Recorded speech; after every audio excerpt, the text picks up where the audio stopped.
Hello everyone, स्वागत करता हूं आप सभी का एक बार फिर से मास्टर की चैनल पे। आई होप कि आप इस चैनल को सब्सक्राइब कर चुके होंगे। अगर अभी तक आपने सब्सक्राइब बटन पे हिट नहीं किया है तो प्लीज जाके सब्सक्राइब बटन पे हिट करें, साथ में बेल आइकन को भी हिट करना ना भूलें। तो आइए देखते हैं टाइप्स ऑफ क्वेश्चंस इन एलईटीबी। एलईटीबी में कितने linear equation in two variable में कितने टाइप्स के क्वेश्चन आपसे पूछे जा सकते हैं। इलिमिनेशन एंड सब्स्टिट्यूशन मेथड से सॉल्व कैसे किया जाता है। इलिमिनेशन मेथड सब्स्टिट्यूशन मेथड को कैसे यूज करते हैं, कैसे उससे क्वेश्चन सॉल्व करते हैं, पिछले लेक्चर में आपको मैंने बताया है। तो कुछ टाइप्स के क्वेश्चन हैं जो आपको देखने हैं और समझना है कि उसको एलईटीबी से कैसे सॉल्व करेंगे अपन। ठीक है जी। तो आइए देखिए, एक तो ये टाइप आपका दिख रहा है x/2 डिनोमिनेटर में कांस्टेंट नंबर हो तो उसको कैसे सॉल्व करते हैं। पहली बात तो मैं आपको बता दूं कि अगर आप मैथमेटिक्स के क्वेश्चन सॉल्व कर रहे हो तो बच्चे क्वेश्चन देख के डर जाते हैं। तो जो बच्चा पहले ही क्वेश्चन देख के डर गया उससे तो क्वेश्चन सॉल्व होने वाला नहीं है। ये बात आप ध्यान में रखिएगा। ठीक है जी।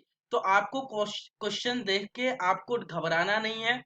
आपको अगर पढ़ाया गया है तो आपसे क्वेश्चन पूछा जाएगा और पूछा जाएगा तो आप सॉल्व कर सकते हो क्योंकि आप पढ़े हो।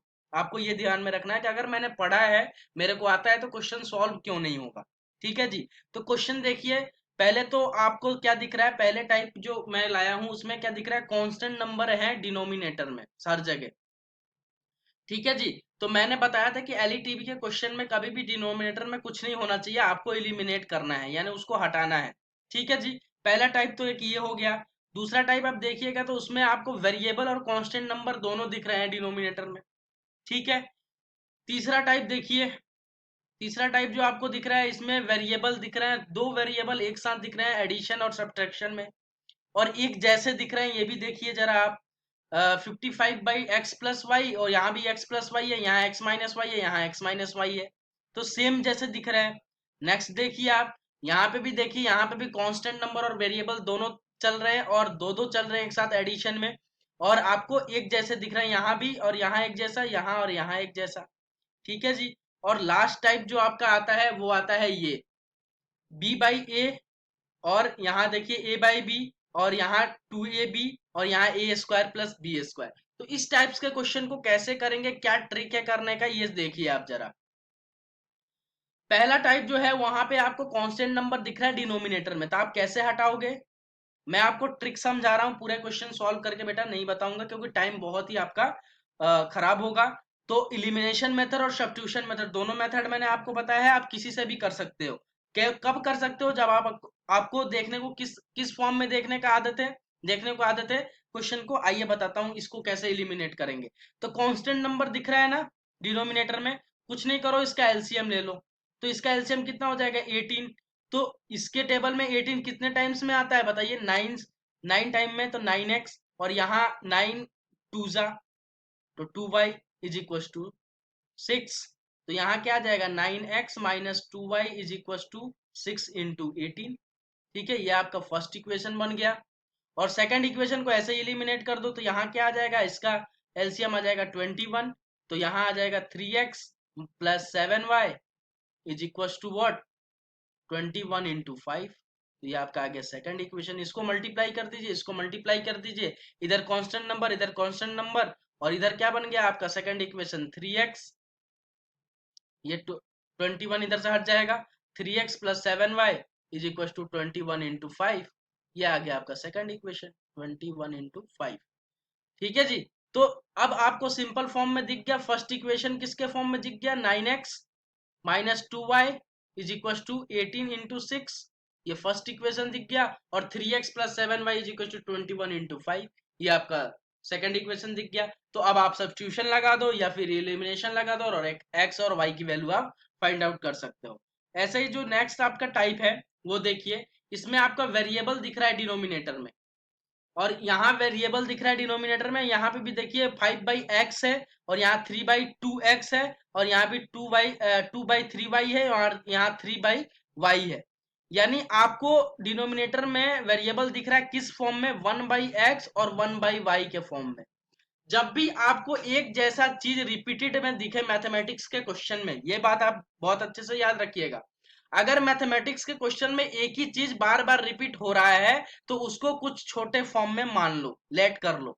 तो इसको मैं 1/x को क्या लेट कर लूंगा बेटा, देखिए 1/x को मैं लेट कर लूंगा u, और 1/y को मैं लेट कर लिया v। अब ये क्वेश्चन जो है किस फॉर्म में बन जाएगा जरा देखिए यहाँ पे, यहाँ बन जाएगा 5 into u minus 3 into v is equal to 1 1, और ये आ जाएगा आपका फर्स्ट इक्वेशन। और सेकंड इक्वेशन किस फॉर्म में आ जाएगा, 3/2 into u minus sorry plus 2/3 into v is equal to 5। ये किसके फॉर्म में आ गया, अब किसके फॉर्म में आ जाएगा, ये इक्वेशन किस में, किस वेरिएबल में चलने लग गया अब, u और v के। तो वैल्यू किसकी आएगी यहां से बेटा, u और v मैं लेट कर लिया। अब आइए आपको समझाने के लिए मैं लेट कर लेता हूं कि u की वैल्यू आ गई 3 और v की वैल्यू यहां से आ गई 2। ठीक है जी, u की वैल्यू आ गई 3 और v की वैल्यू आ गई 2। ठीक है जी।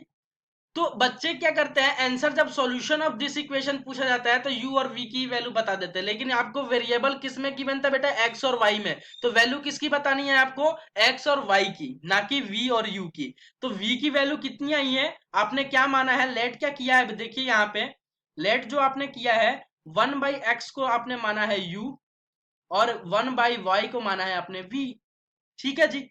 तो u की वैल्यू आपकी आ गई कितनी, 1/x is equal to u की वैल्यू आई थी 3। तो x की वैल्यू आपको निकालनी है ना, तो x की क्रॉस मल्टीप्लीकेशन कर दो, 3 को लाओ इधर, x को ले जाओ उधर, तो 1/3 इज इक्वल टू x। तो यहाँ पे आपका सॉल्यूशन जो होगा x के फॉर्म में होगा। x की वैल्यू बतानी है आपको, सॉल्यूशन ऑफ दिस इक्वेशन पूछा जाए तो आपको x की वैल्यू बतानी है, ना कि u की वैल्यू बता दोगे। जो लेट किया है आपने, उसको लेट किया है, माना है क्वेश्चन सॉल्व करने के लिए, ना कि वो वेरिएबल जो गिवन था इस इक्वेशन में वो x एंड y के फॉर्म में ही गिवन था। तो आपको x और y की वैल्यू निकालनी है, ना कि आपने जो लेट किया उसकी वैल्यू आपको बतानी है सॉल्यूशन ऑफ इक्वेशन में। ऐसे ही आपने 1/y को क्या लेट किया था बेटा, बताइए v। तो v की वैल्यू आपकी आ गई थी, लेट किया था अपन ने 2, मान लो कि 2 आई है। तो y की वैल्यू कितनी हो जाएगी, 1/2। ये 2 जो यहाँ 2 जो लिखोगे आप इधर क्रॉस मल्टीप्लिकेशन में आएगा, तो y की वैल्यू कितनी आ गई, 2, 1/2। तो अगर आपसे कोई सॉल्यूशन ऑफ दिस इक्वेशन पूछे तो क्या बताओगे, 1/2 and 1/3 the solution of this equation, ना कि u की वैल्यू और v की वैल्यू 3 और 2 बता दोगे आप। ठीक है जी। तो इस टाइप के क्वेश्चन को क्या करना है, आपको लेट कर लेना है, पहले पहले तो लेट करना है। अगर डिनोमिनेटर में वेरिएबल दिखे एक जैसा, तो आपको 1/x को कुछ मान लेना है, 1/y को कुछ मान लेना है। और जब जैसे ही आप न्यूमरेटर के फॉर्म में मानोगे, तो वहां से क्या आ जाएगा, आपको जो लेट किया उसकी वैल्यू आ जाएगी, और उसकी वैल्यू जो आपने लेट किया है यहाँ पे उसमें आपको पुट कर देना है। u की वैल्यू आई तो u की वैल्यू यहाँ पुट करना है, और x एंड y की वैल्यू निकालनी है। u और v की वैल्यू पुट करोगे और x एंड y की वैल्यू निकालोगे। आई होप कि आपको ये समझ में आ जाएगा इस टाइप के क्वेश्चन को।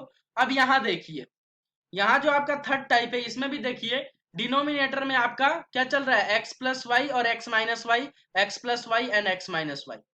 तो आप क्या करोगे, लेट कर लेंगे सर, लेट कर लेंगे। अरे लेट करो ना, लेट किया मैंने कि 1/x plus y is equal to z, और 1/x minus y is equal to p, कर लिया। अब ये इक्वेशन किस फॉर्म में दिखेगा आपको, आइए देखिए, 55 z plus 40 y p is equal to 13, ये फर्स्ट इक्वेशन। सेकेंड इक्वेशन क्या बन जाएगा, 44 z plus 30 p is equal to 10। अब इस पे आप इलिमिनेशन लगा दो या सब्स्टिट्यूशन लगा दो, जो भी मन करे लगा दो। अब वहां से अगर आप जब इलिमिनेशन या सब्स्टिट्यूशन लगाओगे तो किसकी वैल्यू आएगी भैया, बेटा z और p की, z और p की वैल्यू आएगी। तो क्या z और p की जो वैल्यू आएगी वही सॉल्यूशन ऑफ दिस इक्वेशन होगा, नहीं। z और p की जो वैल्यू आई उसको आप कहां रखोगे, यहां पे, यहां रखोगे तो वहां से आपको क्या मिलेगा, x एंड y की वैल्यू। और आपको सॉल्यूशन ऑफ, जब कोई पूछे सॉल्यूशन ऑफ दिस इक्वेशन क्या होगा, तो आपको x एंड y की वैल्यू बतानी है, ना कि z और p की वैल्यू बता दोगे, गलती हो जाएगा वहीं। ठीक है, तो इस बात को ध्यान में रखनी है। अपन ने z और p कब माना है, जब आपको डिनोमिनेटर में वेरिएबल दिख रहा है, और इसको छोटे फॉर्म में बनाने के लिए, इक्वेशन को सॉल्व करने के लिए आपने z और p में इस वेरिएबल को ले आए हो आप। तो अगर आपसे कोई इस सॉल्यूशन ऑफ दिस इक्वेशन पूछे तो आपको x एंड y की वैल्यू बतानी है, ना कि z और p की वैल्यू बता दोगे आप। ठीक है, तो ये बात आपको ध्यान में रखनी है। ठीक है जी, आइए ऐसे ही नेक्स्ट आपका इक्वेशन है।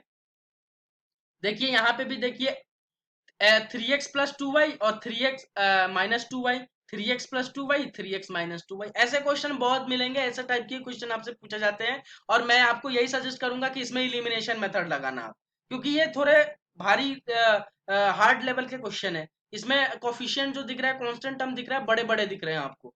ठीक है जी, तो जैसे ये 55 और 40 दिख रहा था, 30 44 दिख रहा था, तो ये इसमें आपको एक जैसे बनाने के लिए सब्स्टिट्यूशन आप पुट करोगे ना, एक वेरिएबल y की वैल्यू निकालोगे और दूसरे वाले इक्वेशन में पुट करोगे सब्स्टिट्यूशन मेथड में, तो थोड़ा सा हार्ड फॉर्म में बन जाएगा इक्वेशन, जो आपको सॉल्व उससे भी होगा, आंसर उससे भी आएगा, लेकिन थोड़ा सा आपको सॉल्व करने में परेशानी होगी। तो उसको आप इलिमिनेशन मेथड लगाओ, एक वेरिएबल को सीधे खत्म कर दो, तो वहां से आपको इजी फॉर्म में आपको मिल जाएगा। ठीक है जी, तो यहाँ देखिए इस क्वेश्चन में क्या कर रहा है कि 3x+2y, तो यहाँ पे भी डिनोमिनेटर में दिख रहा है, तो 1/3x +2y को आप मान लो z, और यहाँ पे 1/3x -2y को आप मान लो p। तो अब आपको इक्वेशन किस फॉर्म में दिखेगा बेटा, 2z + 3p = 17/5। ये आ गया फर्स्ट इक्वेशन। सेकेंड इक्वेशन यहाँ से आ जाएगा 1/3x + 2y plus, sorry, I am really sorry, यहाँ से आपका ये नहीं आएगा।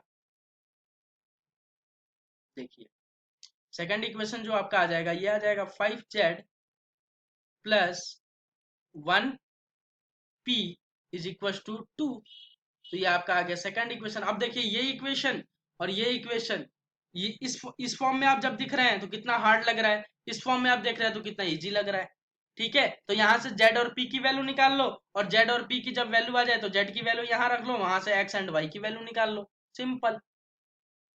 वैसे ही जो आपका नेक्स्ट फॉर्म है वो है, देखिए bx/a ay/b, और यहाँ पे a² + b², और यहाँ x+y = 2b।